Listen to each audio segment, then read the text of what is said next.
We're going to be making a comic. I'm going to use the book that I created in the last lesson. You can feel free to use this book. You can create another one. I attached a link to the lesson, or a couple of links, by someone who makes comic books, and he has a really cool tutorial on how to make an 8-page comic book from an 8.5 by 11 piece of paper. It's really up to you. What I love about comics is they're a form of storytelling with words and images, right? And images can be as simple as this, or simple as complex.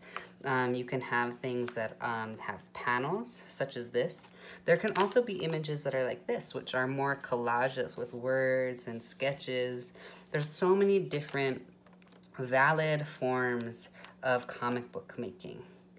And I love that. Like, for instance, this comic, it has a printed in it. This is actually a textile that somebody sewed. If you look, there's like sewing machine marks in it, and then somebody painted on this. So somebody made a comic on top of reused cloth. And I just want to encourage you to be really creative. If you've never made a comic before, that's okay. They can be really simple. And I'm going to make a really simple story today. I decided that I counted my pages, and I have 1, 2, 3, 4, 5, 6. And I'm going to use the whole page for these. And that's going to be my vignette. I'm not going to do a bunch of little windows, though you can if you want to. For the purpose of time in this class, I'm going to keep it really simple. And I wanted to make my story about a bat because I love bats. So I'm going to start with page 1. And what I'll probably do is go through and start my sketch in pencil. So I'll begin. I'm going to do a vignette so that I have like about a ½ an inch or so. I'm going to leave this comic book a little bit rough. And I have a pencil. I have a ballpoint pen that I got free at the bank. I have a couple of different kinds of Sharpies. I have the fine tip, and then I have this one that's a chisel tip. And then I have this black pen that's a brush tip. And then I have 2 white gel pens. One has a thin tip and a thick tip, and then this pink gel pen because I want to add in a little bit of color. But I'm going to keep it super duper simple. If you don't have all of these supplies, that's okay. And remember, your comic doesn't have to look like a Marvel comic book. It can look, just be stick figures. It can be your very own cartoon style. You can even like go look around the internet and see what your inspiration is. For me today, my story about a bat, I mapped out my 6 pages, and you can hardly see it because I wrote it in pencil on a scrap piece of paper, but I wrote on the top 6 pages.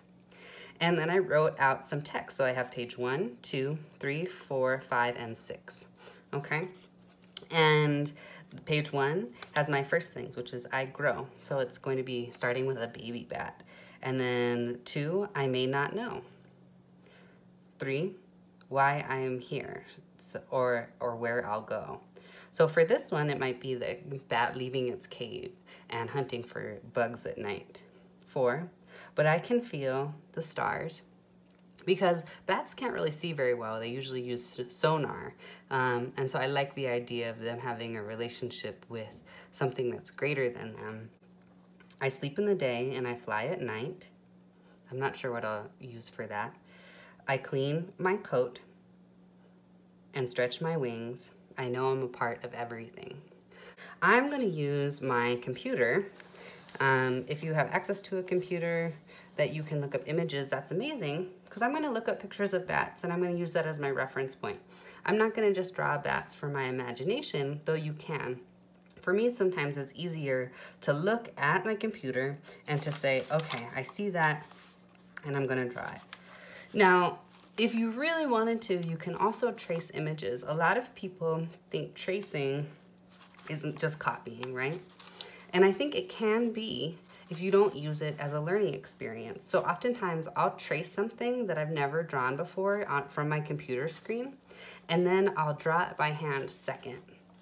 And that allows me to kind of like understand how space works and understand the details that maybe that my eye doesn't see, all these things. and consider them. And so I would say that if you feel like you want to trace, that's all right, but don't trace everything. Use it as a way to build your drawing skills as you work.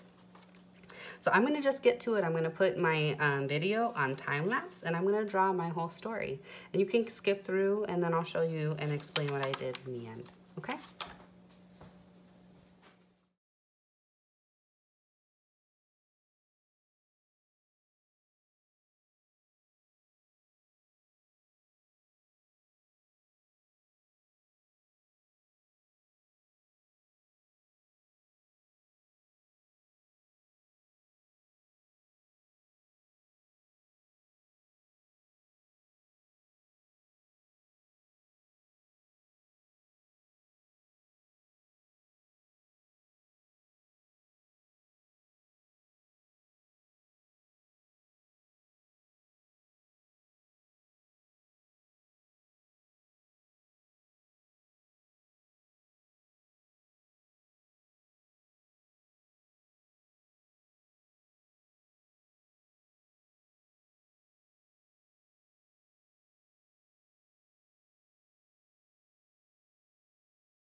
So we've made it to the end of our bookmaking. I'm gonna read you the story that I made.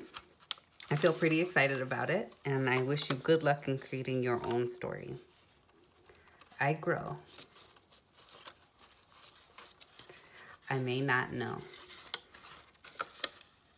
why I'm here or where I'll go. I can feel the stars and use sonar. I sleep in the day and fly at night. I clean my coat and stretch my wings. I am a part of everything. So this story, it ended up not being quite a comic book, but you understand the principles. I could make this into more of a comic book story by dividing each of these into one page and using 6 vignettes or squares, right? 6 blocks and filling it in. But now you can see how you use your own handmade book to create a story. And I just made up this story on the spot. So if you just try your imagination and get your pen moving, I'm sure you can create something too. Good luck.